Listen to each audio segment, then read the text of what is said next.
Red dead redemption ഗെയിമിന്റെ കഥ നടക്കുന്നത് 1911-ലാണ് അമേരിക്കൻ അതിർത്തി പ്രദേശങ്ങളിലെ പടിഞ്ഞാറൻ സംസ്കാരം അസ്തമിക്കുന്ന കാലഘട്ടത്തിൽ. കഥയുടെ നായകൻ ജോൺ മാർസ്റ്റൺ എന്ന മുൻ കുറ്റവാളിയാണ്.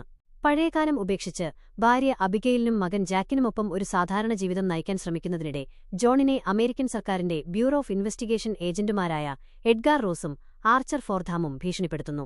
അവന്റെ കുടുംബത്തെ ബന്ദിയാക്കിക്കൊണ്ട് ജോണിന്റെ പഴയ ഗുണ്ടാസംഘത്തിലെ അംഗങ്ങളായ Bill Williamson, Javier Escuella, Dutch van der Linde എന്നിവരെ കണ്ടെത്താനും കൊല്ലാനും അവർ നിർബന്ധിക്കുന്നു. ജോൺ ആദ്യം ബിൽ വില്യംസനെ തേടി ന്യൂ ഓസ്റ്റിനിലെ ഫോർട്ട് മെർസർ എന്ന കോട്ടയിലെത്തുന്നു. അവിടെ വെച്ച് ബിൽ അവനെ വെടിവെച്ച് കൊല്ലാൻ ശ്രമിക്കുന്നു. പക്ഷേ ഒരു കർഷകയായ ബോണി മക്ഫാർലെയ്ൻ ജോണിനെ രക്ഷിക്കുന്നു. ബോണിയുടെ സഹായത്തോടെ ജോൺ സുഖം പ്രാപിക്കുകയും ബില്ലിനെ നേരിടാനുള്ള പദ്ധതികൾ തയ്യാറാക്കുകയും ചെയ്യുന്നു. പ്രാദേശിക ഷെരീഫ് ലീ ജോൺസൺ, കള്ളക്കടത്തുകാരൻ നൈജൽ വെസ്റ്റ്, കൗബോയ് നായകൻ ഐറിഷ് എന്നിവരുടെ സഹായത്തോടെ ജോൺ ഫോർട്ട് മെർസർ ആക്രമിക്കുകയും ബില്ലിനെ മെക്സിക്കോയിലേക്ക് ഓടിക്കുകയും ചെയ്യുന്നു. പിന്നീട് മെക്സിക്കോയിലെ ന്യൂവോ പാരൈസോയിലേക്ക് പോകുന്ന ജോൺ അവിടെ നടക്കുന്ന ആഭ്യന്തര യുദ്ധത്തിൽ അകപ്പെടുന്നു. പട്ടാള മേധാവി അഗസ്റ്റിൻ അല്ലന്റെയും വിപ്ലവകാരികളുടെ നേതാവായ എബ്രഹാം റെയ്സും തമ്മിലുള്ള പോരാട്ടത്തിൽ ജോൺ രണ്ടു പക്ഷത്തും ചേർന്നുകൊണ്ട് ബില്ലിനെയും എസ്ക്യൂലയെയും കണ്ടെത്താൻ ശ്രമിക്കുന്നു.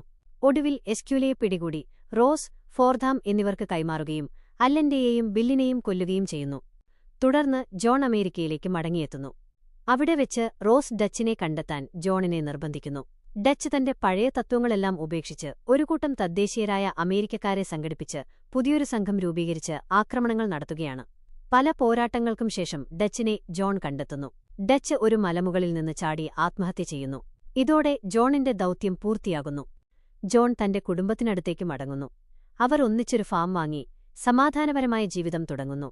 എന്നാൽ ഈ സന്തോഷം അധികനാൾ നീണ്ടുനിന്നില്ല. എഡ്ഗാർ റോസ് തന്റെ വാക്ക് തെറ്റിക്കുന്നു. ഒരു കൂട്ടം സൈനികരുമായി ഫാമിലേക്ക് വന്ന് ജോണിനെ ആക്രമിക്കുന്നു.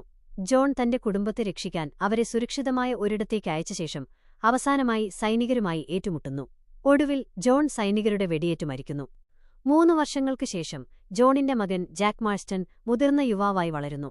റോസ് ഇപ്പോഴും ജീവിച്ചിരിപ്പുണ്ടെന്ന് മനസ്സിലാക്കിയ ജാക്ക് തന്റെ പിതാവിന്റെ മരണത്തിന് പ്രതികാരം ചെയ്യാൻ അവനെ തേടിയിറങ്ങുന്നു. ഒടുവിൽ ജാക്ക് റോസിനെ കണ്ടെത്തിക്കൊല്ലുന്നതോടെ കഥ അവസാനിക്കുന്നു.